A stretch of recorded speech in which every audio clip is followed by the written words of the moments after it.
శ్రీకృష్ణ పరబ్రహ్మణే నమః. నిన్నటి పారాయణంలో మనం అక్రూరుడికి శ్రీకృష్ణ పరమాత్మ దర్శనం ఇవ్వడానికి గురించి, అక్రూరుడు ఆ దర్శనాన్ని చూసి పొంగిపోయి స్తోత్రం చేయడం వరకు తెలుసుకున్నాం. అసలు స్వామి దర్శనం ఇవ్వడానికి ఎలాంటివాడు ఏమిటి అని కూడా చూడు. మనస్సులో తలుచుకుని తన తన మీద భక్తితో ఉండి మొత్తం భారమంతా ఆయన మీదే వేసేస్తే చాలు, దర్శనం ఇచ్చేస్తాడు. చూసారా, మీరు వినే ఉంటారు, శోభారాజు గారు అన్నమాచార్య కీర్తనలు ఒకటి పాడారు. అగ్రకులుజుడైనా తర్వాత తక్కువ కులం వాడైనా కూడా ఆ స్వామి మీద మక్కువ చూపిస్తే చాలు హక్కును చేర్చుకుంటాడు అని ఒక అన్నమాచార్య కీర్తన ఉంది. ఆ కీర్తన మీరందరూ వినే ఉంటారు, లేకపోతే ఒక్కసారి వినండి. అగ్రకులజడైననేమి అంటూ వస్తుంది, అన్నమాచార్య కీర్తన అని యూట్యూబ్లో కొడితే వస్తుంది. శోభారాజు గారు పాడారు ఆవిడ. అందులో చెప్తారు, ఎందుకంటే ఒక సోమయాజి అంటే ఎవరండి? బ్రాహ్మడు. వేదాలన్నింటినీ చదివేసి వాటిని పాటించకుండా ఉంటే దర్శనం ఇవ్వడు. వేదాలు చదివేశాను కదా నేను, నాకు స్వామి దర్శనం ఇస్తాడు అంటే ఇవ్వడు. వాటిని పాటించాలి, వాటిని చదివినందుకు వాటిని పాటించాలి. అలా కాకుండా ఏ చదువు లేనివాడు స్వామి పాదాలనే పట్టుకుని, చూడండి కన్నప్పకి అలాగే కదండి దర్శనం ఇచ్చాడు. ఆ విధంగా స్వామి పాదాలు తప్ప ఇంకేమీ లేదు అని పట్టుకున్నాడు అనుకోండి, స్వామి తప్పకుండా దర్శనం ఇస్తాడు. అలాగే ఇక్కడ అక్రూరుడు రాక్షసుడైన, అంటే రాక్షసతత్వాన్ని కలిగిన కంసుడి దగ్గర ఉన్నప్పటికీ ఆయన యొక్క మానసికంగా ఆయన ఎంతలాగా ఈయనని భక్తితో పూజ చేస్తున్నాడు అనే విషయాన్ని పరమేశ్వరుడు గ్రహించి ఆయనకి దర్శనం ఇచ్చాడు. మనము ఇలాంటి మూర్తిని తిరుపతిలో గోవిందరాజస్వామి వారి ఆలయంలో దర్శనం చేస్తూ ఉంటాం. చూడండి, గోవిందరాజస్వామి ఆలయానికి కింద పెడతాం కదండి.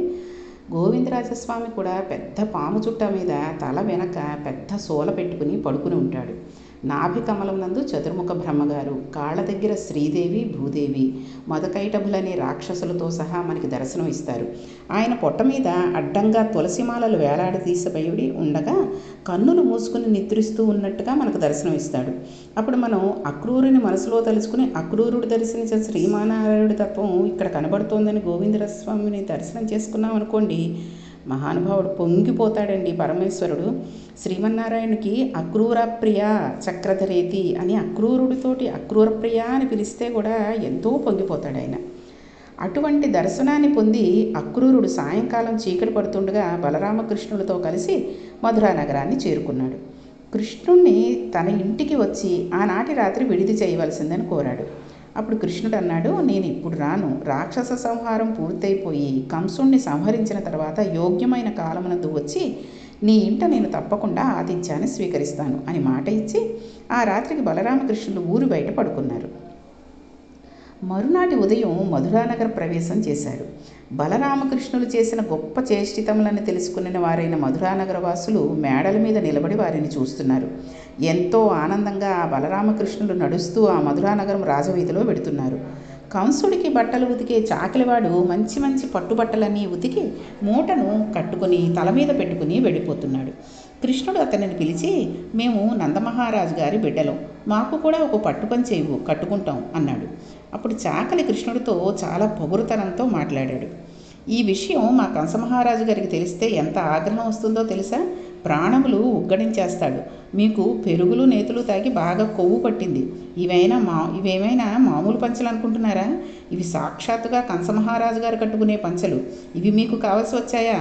ఇది కంసుడికి తెలిసిందంటే పీకలు ఎగిరిపోతాయి. వెర్రి మాటలు మాట్లాడకండి అన్నాడు.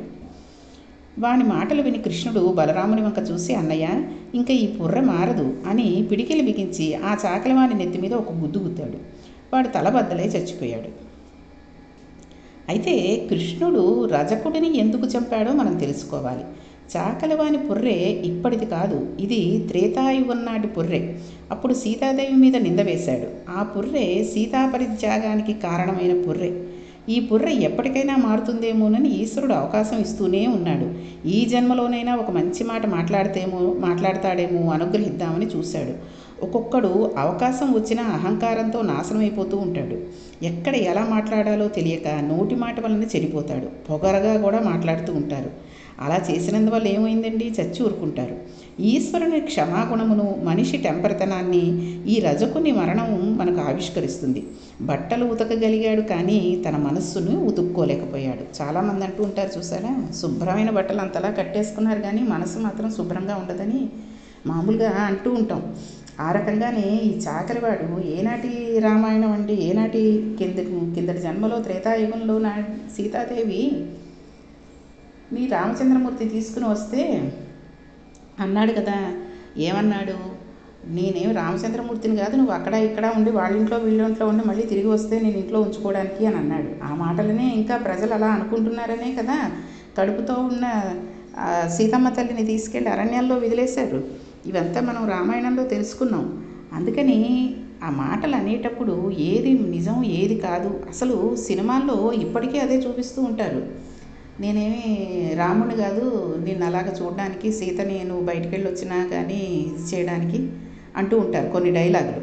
అది అసలు చాలా పొరపాటు. రాముడు ఎందుకు అగ్ని ప్రవేశం చేయించాడు అన్నది కేవలం వాల్మీకి మహర్షి రచించిన రామాయణం వింటే కానీ చదివితే కానీ తెలుస్తుంది. అంతేగాని ఏదో ముక్కును బట్టి కట్టె కొట్టె తెచ్చగా రామాయణం చెప్పేసిన వాళ్ళ మాటలు వినేసి ఓహో సీతమ్మ తల్లిని రాముడు తెచ్చుకొచ్చేసాడు రావణాసురుడి దగ్గర ఉన్నా కానీ అనుకుని చదివితే మాత్రం అది చాలా పొరపాటు.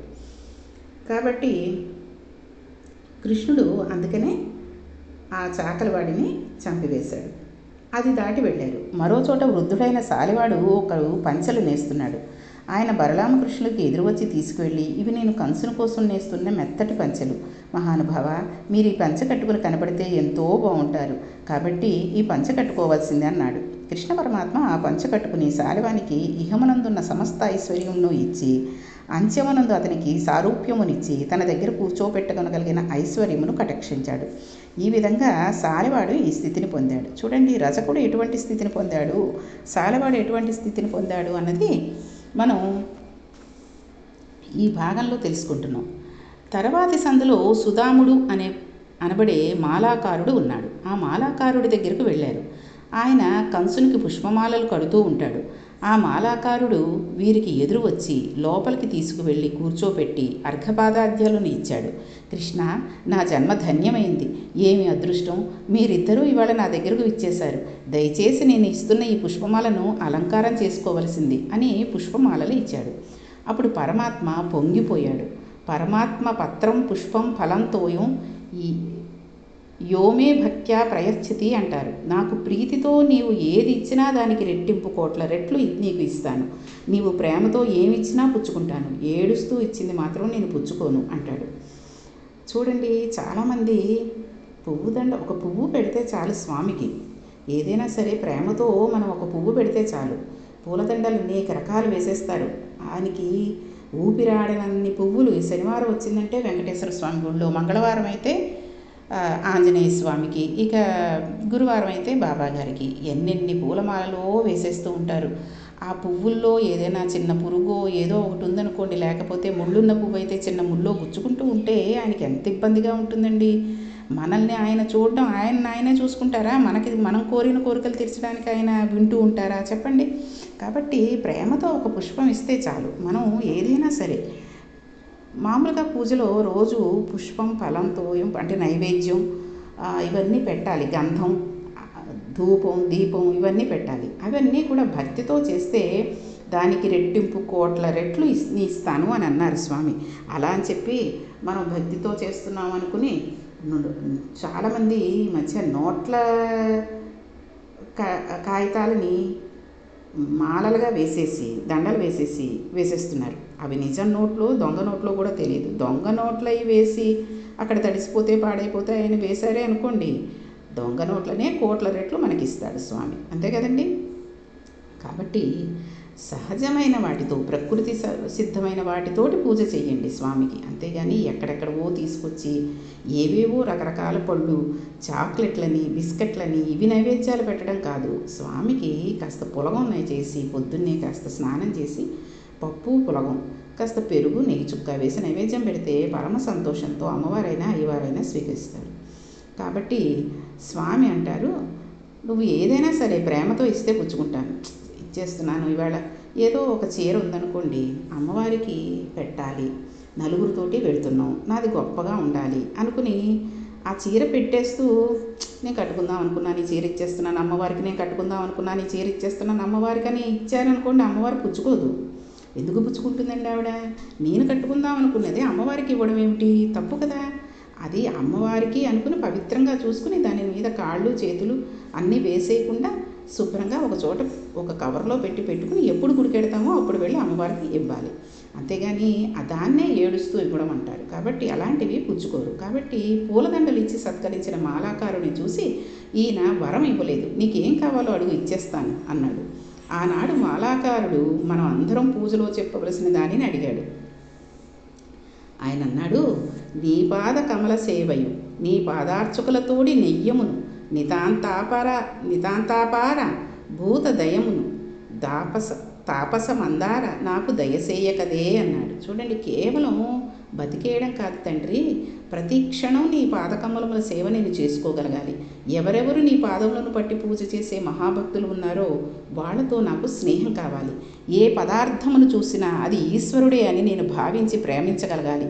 దానికి ఎల్లలేదు, పూర్ణమై ఉండాలి. ఈశ్వర, నాకు అటువంటి భక్తిని ప్రసాదించవలసింది అని అడిగాడు. అప్పుడు కృష్ణుడు పొంగిపోయి ఆ మాలాకారుడికి ఆలింగన సౌఖ్యమును ఇచ్చాడు. తదనంతరం ఆ ప్రదేశంను దాటి ముందుకు వెడుతుంటే ఒక కుబ్జ ఎదురు వచ్చింది. ఇవన్నీ దశమస్కందంలో గొప్ప రహస్యాలు. ఇవి మనం తెలుసుకోవాల్సిన ఘట్టాలు. ఎదురు వచ్చిన కుబ్జ త్రివక్ర, దాని పేరు త్రివక్ర. గూనివలిన ఆమెకు శరీరంలో 3 వంకరలు ఉన్నాయి. ఆవిడ ఎదురు వస్తోంది. కృష్ణ పరమాత్మ ఆవిడ వంక చూశారు. కుబ్జ అందంగా ఉండదు కదా. ఆవిడ కృష్ణుడి వంక చూసి, అయ్యా, నన్ను కుబ్జ అని అంటారు, ఊళ్ళో వాళ్ళందరూ త్రివక్ర అని పిలుస్తారు. నీవు చూస్తే చాలా అందంగా ఉన్నావు. నీకు దృష్టి తీతల నీ ఎదురుగుండా నేను నిలబడ్డాను. నేను గంధపు చెక్కల మీద గంధం తీస్తూ ఉంటాను, పరిమళ ద్రవ్యములు సిద్ధం చేస్తాను, వాటిని కంసమహారాజుకు పట్టుకు పెడతాను. ఆయన వాటిని తన ఒంటికి రాసుకుంటాడు. అసలు అందం ఏమిటో ఇవాళ నీలో చూశాను.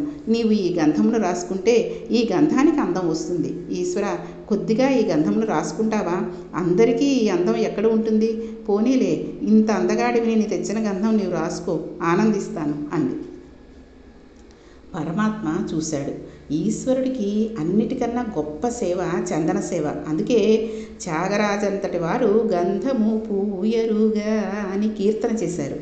కర్ర కంప కలిపి బూడిద చేసిన గంధమును తీసుకువచ్చి పూజ చేయకూడదు. అది పరమ ప్రమాదకరం. ఇవాళ రేపట్లో వచ్చేవన్నీ కూడా అలాంటివే వస్తున్నాయి. రంపము పొట్టు కలిపేసిన గంధం, దానికి సుగంధం కోసం ఏదో ఒక సెంటు లాంటిది ఏదో వేసేయడం, దాన్ని మనం భగవంతుడికి చేత్తో ఇలా వేసేస్తాం. గంధం సమర్పయామి అంటే ఒక పువ్వు తీసుకుని తడిసిన గంధాన్ని, గంధం తడిపేసి ఉన్నదాన్ని పువ్వుతో తీసి స్వామి మీద చల్లి ఆ పువ్వుని స్వామి దగ్గర పెట్టాలి. అంతేగాని ఈ మధ్యవేలతో తీసి ఇలా విసురుతూ ఉంటారు. వేలి చివర ఉన్న గంధాన్ని స్వామి మీదకి విసిరినంత దోషం ఇంకోటి ఉండదు. కాబట్టి ఇలాంటివన్నీ పూజలు చేస్తే చాలా ప్రమాదకరం వస్తూ ఉంటుంది. ఇవాళ చేసేసాను ఏమీ అవ్వలేదు కదా అనుకుంటే అది చూసారా, కుండ నిండి పగిలిపోతుంది అంటూ ఉంటారు, అలాగ అయిపోతుంటుంది. సాన పెట్టుకుని గంధపు చెక్కతో ఇంట్లో గంధం తీసి పరమాత్మకి అలమాలి. అసలు ఎక్కడైనా సరే గంధం తీసిస్తున్నారు, స్వామికి గంధం అలంకరిస్తారట, మీ ఇంట్లో తీసి ఇవ్వండి అంటే కొన్న గంధం డబ్బాలోంచి తీసి ఇవ్వకూడదు. సాన మీద గంధపు చెక్క పెట్టుకుని చక్కగా కొంచెం నీళ్లు పోసుకుంటూ గంధం తీసి పరమాత్మకి అలమాలి. చూడండి, వెంకటేశ్వర సుప్రభాతంలో స్వామికి చందనం తీయడం ఎలాగో చూపిస్తూ ఉంటారు. ఒకళ్ళొక డైరెక్షన్లో గబా తీస్తూ ఉంటారు. అలాగా గంధం తీసి స్వామి మీద పెడితే అలిమితే గంధం శీతలోదకం కదండి, చల్లగా ఉంటుంది కదా, అది పరమాత్మను చల్లగా ఉంచుతుంది. అలా పరమాత్మకు అలిమిన పరమశివుడికి అభిషేకం చేసేటప్పుడు చివరిలో గంధోదకంతో శివలింగానికి పూజ పూర్తి చేసిన వాడి వంశానికి ఎదురుండదు. వాళ్ళ వంశం తామరతంపరగా పెరుగుతూ ఉంటుంది. అంత మంచి వాళ్ళు, అంత తెలివైన వాళ్ళు పుడతారు. ఈశ్వరుడికి కొద్దిగా చందనం రాస్తే చాలు, ఆయన ఎంతో పొంగిపోతాడు. సరే, ఈ కుబ్జ కొద్దిపాటి గంధాన్ని ఇచ్చినందుకు ఈశ్వరుడు ఆమెకు ఎవ్వరికీ దొరకనని విచిత్రమైన సౌఖ్యాన్ని ఇచ్చాడు. కుబ్జ పాదంలో తన కుడి పాదంతో తొక్కాడు. తన చేతి 2 వేళ్లను కుబ్జ గడ్డం కింద పెట్టి పైకి ఎత్తాడు. అలా ఎత్తేసరికి కుబ్జ 3 వంకరలు పోయాయి. ఆమె అందమైన సౌందర్య రాశి అయిపోయింది. ఇళ్ళు లేని వాళ్ళు పూర్వం పాంధులు అనేవారు. అలాంటి వారందరూ పూర్వం సైరంధ్రి ఇంట్లో ఉండేవారు. సైరంధ్రి పురుషులు అడగడమే తడువు, వారికి కావలసిన సౌఖ్యములు కూడా కటాక్షిస్తుంది. కుబ్జ సౌందర్యరాశ అయిపోగానే, నేను సైరంధ్రిని, నాకు ఇంత సౌందర్యమునిచ్చావు, నీవు గొప్ప సౌందర్యమును కలిగిన వాడివి, కాబట్టి నీవు ఒకసారి మా ఇంటికి వచ్చి నేను ఇచ్చే ఆనందంను అనుభవించు అని ఆయన మీద ఉన్న ఉత్తరీయంను పట్టుకొని లాగింది. అప్పుడు కృష్ణ పరమాత్మ, తప్పకుండా నేను మీ ఇంటికి వస్తాను, కానీ ఇప్పుడు కాదు, కంస సంహారం అయిన తర్వాత వస్తాను అన్నాడు. అయితే ఇది మనకి చాలా చిత్రంగా తోస్తుంది. ఆవిడ ఎందుకు అలా అడిగింది, స్వామి ఎందుకు అలాగా ఆవిడ్ని సౌందర్యరాశం చేశాడు అనే విషయాలన్నింటినీ కూడా రేపటి పారాయణంలో తెలుసుకుని ఈ విచిత్రమైన సందేహాన్ని మనం తీర్చుకుందాం. శ్రీకృష్ణ పరబ్రహ్మణే నమః.